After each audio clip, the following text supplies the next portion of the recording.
"You have a lot of nerve showing up here," my brother said. And the way he looked at me, like I was someone who had wandered in off the street. I felt something crack open in my chest that I don't think has ever fully healed. I had driven 4 hours to get there. 4 hours with my good dress hanging in a garment bag in the back seat, a wrapped gift on the passenger side, and this stupid, stubborn hope that maybe this time would be different. It wasn't. But let me back up, because if I just start from that moment, you won't understand how long the road was that led me to that hotel lobby. And I need you to understand. I need someone to understand. I grew up the middle child in a family that operated on a very clear hierarchy, and I was never at the top of it. My older brother, Donovan, was the firstborn son, the one my parents photographed at every milestone, the one my mother called her heart. My younger sister, Piper, was the baby, the one who could do no wrong simply by virtue of being the youngest. And me? I was the one in between, the one they forgot to include in the Christmas card one year, literally forgot. I was 15. My parents, I'll call them Mom and Dad, because that's what I was raised to call them, even if the title sometimes felt like it belonged to a different family, were not cruel people in the obvious sense. They didn't scream or hit. What they did was quieter and in some ways harder to explain to other people. They just directed their warmth elsewhere. Dad came alive when Donovan walked into a room. Mom saved her softest voice for Piper. When I walked in, there was a kind of polite acknowledgement, like I was a neighbor's kid they'd agreed to let hang around. I told myself it wasn't intentional. I told myself that for 31 years. After college, I moved to Seattle for work. I'd gotten a job at a mid-size architecture firm. Nothing glamorous, but I was good at it, and I worked hard, and within 4 years I had been promoted twice, and was making more money than I'd ever imagined making in my 20s. I didn't talk about it much with my family. It felt like bragging. And bragging was something my mother had always said was unbecoming. What I did instead was help. Quietly. When Dad's truck needed a new transmission and my parents said they'd figure it out, I called the dealership directly and paid the repair bill and told them not to mention my name. When Mom mentioned offhandedly that the property taxes had gone up and they were managing, I set up an automatic transfer, $800 a month, from my account to theirs. I arranged it through my bank's bill pay system with a generic label. I don't know if they ever questioned where the deposit came from. They never mentioned it to me. When Donovan's wife had their first baby and they needed a bigger car, I anonymously covered the down payment through a cashier's check, mailed from a post office in a neighboring city. When Piper's student loans were garnishing her wages and she was crying on the phone about not being able to afford groceries, I paid off $14,000 of her balance without telling her it was me. Why didn't I tell them? That's the question I've asked myself 1,000 times since everything fell apart. The honest answer is complicated. Part of it was that I didn't want them to feel obligated to me. Part of it was that I didn't trust how they would receive it. Whether my father would feel emasculated. Whether my mother would find some reason to make it about Donovan or Piper instead. But the biggest part, the part I'm ashamed to admit, is that I think I was hoping that someday they would find out on their own and realize how much I loved them. That the revelation would be the moment everything shifted. I was waiting for the moment they would finally see me. My parents' 40th wedding anniversary fell on a Saturday in early October. Donovan had been planning the party for months. A dinner at the Harrington Grand, which is the nicest hotel in their city. The kind of place with a valet and real cloth napkins and a sommelier, who presents the wine list like he's offering you a gift. I'd heard about the plans through Piper, who mentioned it in passing during one of our brief phone calls. I hadn't been formally invited to help plan. I hadn't been looped into the group chat, but I assumed. And this is where I made my first mistake. That I was included. Because of course I was included. I was their daughter. 3 weeks before the event, I called my mother. I said I was thinking of flying in. Or driving, actually, since I wanted to bring some things, and asked if there was anything I could contribute to the party. She said, "Oh, we're handling everything, sweetheart. Don't worry about it." She called me sweetheart. I thought that meant I was welcome. I booked 2 nights at a hotel downtown and bought a gift. A custom photo book I'd spent 3 weeks putting together. Every photograph I could find of my parents from the past 40 years, organized by decade, printed on heavy stock with handwritten captions. It cost me almost $400 to have it made. I thought my mother would cry when she saw it. I drove down on Friday evening, checked into my hotel, and spent a nervous Saturday getting ready. I wore a green dress I'd bought specifically for the occasion. I did my hair. I told myself to stop being anxious, that it was just a family dinner. I arrived at the Harrington Grand at 6:48 p.m., 12 minutes before the reservation. The event was in the Meridian Room, a private dining space off the main lobby. There was a small sign on an easel outside the door. Anniversary celebration. Whitmore Ellis family. I stopped in front of that sign and felt something I can only describe as a premonition. A coldness that moved through me before I even knew why. I pushed open the door. The room was already half full. Round tables draped in ivory linen, low floral centerpieces, candles. My aunt was there, my parents' neighbors. People I recognized from holidays growing up. And there, near the bar, were Donovan and his wife Celeste, laughing about something with a group of people I didn't know. Donovan saw me first. The laugh faded off his face. He walked over and Celeste followed, and the look that passed between them, just for a second, just long enough for me to catch it, was the look of two people who had been caught. "What are you doing here?" he said. I remember the exact tone. Not surprised, not confused. Flat, like a door closing. "I'm here for Mom and Dad's anniversary," I said. "What do you mean, what am I doing here?" "I'm their daughter. This is a private event," Celeste said. Her voice was careful and precise, in a way that told me she'd rehearsed this. "It's family only." I looked at her. "I am family." "We kept it small," Donovan said. "There wasn't room for everyone." I looked around the room. There were at least 40 people. The neighbors were there. I could see a woman I vaguely recognized as my mother's former coworker near the dessert table. There was not a single reason I could identify, logistics-wise, that I could not also be there. "Donovan," I said, and I kept my voice very quiet because I could feel people starting to look at us. "Did you deliberately not invite me?" He didn't answer right away, and in that pause I got my answer. "You should go," he said. "I'm sorry you made the trip." I didn't move. I think I was waiting for him to take it back. I think I honestly believed that in the next 5 seconds, he would laugh and say he was joking, and I would feel foolish and relieved, and we would go sit down, and everything would be fine. Instead, my mother appeared at my elbow. She looked at my dress. She looked at me, and I searched her face for something. Apology, grief, even discomfort, but what I saw was worse than any of those things. She looked like she had been expecting this conversation and had already decided how it would go. "Honey," she said, "this really isn't the right night." "It's your 40th anniversary," I said. "I drove 4 hours. I know, and I appreciate that. I do. But Donovan organized everything, and, Mom," I heard my own voice break on the word. I hated that. I had promised myself I wouldn't break. "Am I not welcome at my own parents' anniversary dinner?" She didn't answer. That was my answer. I don't remember exactly what happened in the next few minutes. I remember that Donovan said something about not making a scene. I remember someone, a man I didn't recognize, maybe someone from the hotel staff, maybe someone Donovan had quietly alerted, appearing near the door.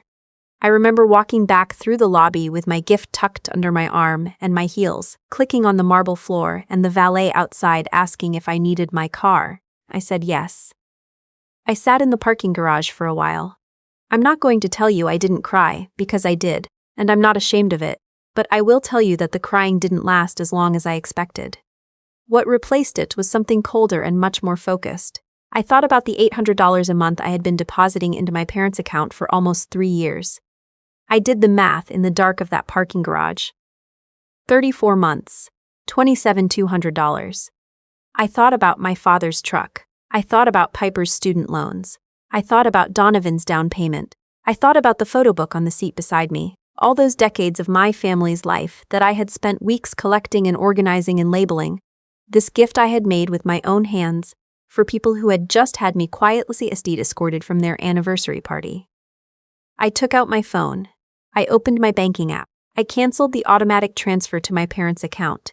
I called the 24-hour line for the property management company, where I'd been covering my parents' supplemental homeowner's fee. A $340 monthly charge. I'd started paying 2 years ago, after my mother mentioned they were thinking of dropping it. And I canceled that too. I texted my attorney, who handles some of my financial arrangements, and left a message to discuss unwinding an education fund contribution I had been quietly making toward Piper's remaining loan balance. Then I drove to a diner 20 minutes away, ordered coffee and eggs, and sat there until midnight. My phone started ringing at 7:43 p.m. Donovan first, then my mother. Then Piper, who probably didn't even know what had happened, but sensed something was wrong the way younger siblings sometimes do. By the time I was on my second cup of coffee, I had 11 missed calls.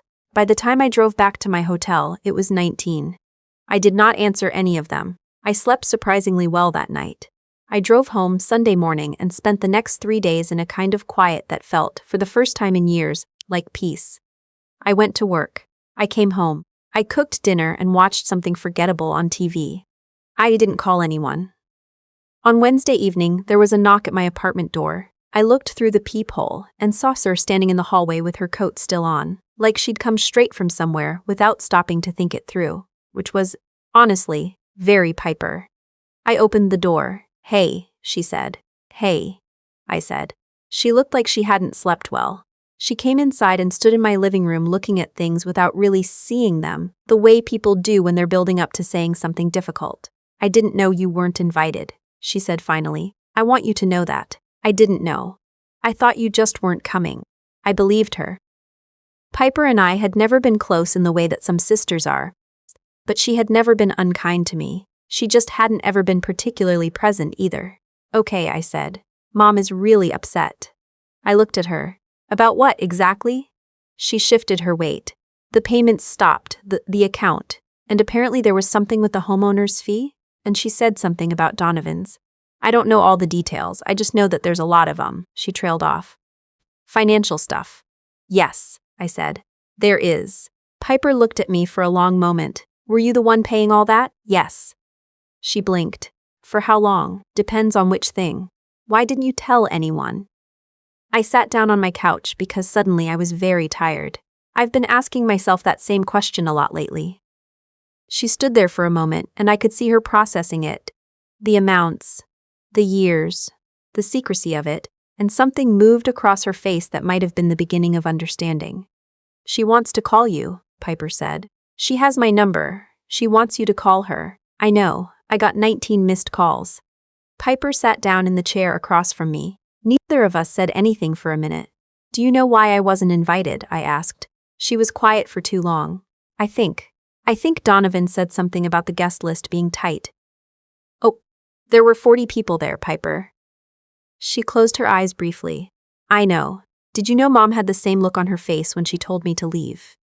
That she has when she's talking about someone she doesn't really want to deal with? That look. You know the one." Piper didn't say anything. "I've been trying to buy my way into this family for 3 years, I said. "And I didn't even let them know it was me doing it, which, I know how that sounds. But I think I believed that if I just kept being useful enough, kept giving enough, something would change. They would change. I would stop feeling like the person who didn't quite belong." I paused. "You can't do that. You can't buy belonging. I think I knew that for a long time and I just didn't want to believe it." Piper was quiet for a moment. Then she said quietly, "I'm sorry I didn't notice more." That was the most honest thing anyone in my family had said to me in years. I didn't know what to do with it. I just nodded. My mother called the following Monday. I let it go to voicemail, then listened to it once, standing in my kitchen with a cup of coffee going cold in my hand. Her voice was different than I expected. She didn't sound angry. She sounded like someone who had been told something that made her feel small, and who was trying very hard not to sound like she felt small, which was not the same thing as actually being okay. She said she was sorry I'd come all that way and it hadn't worked out. She said the situation with the account was creating some difficulty, and she'd like to discuss it. She said she hoped I was well. She did not say she wished I had been there. She did not say that Donovan had been wrong. She did not say that watching me walk out of that room had haunted her since Saturday night. I set my phone down and finished my coffee. I called her back 2 days later because I am still my mother's daughter and I couldn't help it. The conversation was careful and strange on both sides. She said the property tax was coming up and she'd need to make some arrangements. I said I understood. She said she'd been thinking about what happened, and that Donovan could have handled things differently. That was as close as she got to saying she was sorry. I let it be enough for that phone call because I wasn't ready for more. I told her I loved her. I told her I wouldn't be resuming the transfers. I told her I was glad they had 40 years together, and I meant it. Then I said goodbye. That was 8 months ago now. I still talk to my mother occasionally. The calls are shorter than they used to be, and more honest, in a strange way. Because I'm no longer performing anything, no longer trying to be so useful, and so quietly generous that eventually, they'd have to notice me. That performance is exhausting in a way you don't fully realize until you stop doing it. Donovan hasn't called me directly. He sent a text 3 weeks after everything happened. Just 3 lines, very formal, saying he was sorry I felt excluded and that he hoped we could move past it. I read it several times. I noticed he didn't say he was sorry for excluding me. I noticed the difference. I didn't respond. Maybe I will eventually. I'm not sure yet. Piper comes to visit me sometimes now. She came for a weekend last spring, and we walked around my neighborhood and went to a farmer's market, and she told me about her boyfriend, and I told her about a project I was working on, and it was nice. Genuinely nice. The easiest time I've ever had with anyone in my family. I think maybe the version of us that exists outside of the family dynamic is better than the one that exists inside it. The photo book is still in my apartment.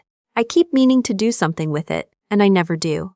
I don't know if I'll give it to them someday, or if I'll keep it, or if I'll just eventually throw it away. It's sitting on the shelves in my hall closet, and every time I open that door I see it, and feel something complicated that I don't have a good word for yet. What I do know is this. I spent a long time being invisible and thinking that was something I could fix by being more helpful, more generous, more willing to shrink myself into whatever shape seemed least inconvenient for everyone around me. I thought that if I gave enough money, time, effort, love through action, even if I couldn't say the words, someone would eventually turn around and see me standing there and decide I was worth keeping. Nobody turned around, and I'm trying to learn, slowly, that the answer to that isn't to find new ways to be more useful. The answer is to stop waiting for people to turn around and to start walking in a direction where I can be seen. I'm 32 years old, and I'm just now figuring out what it means to stop apologizing for taking up space. It's a late start, but I'm not going to waste it.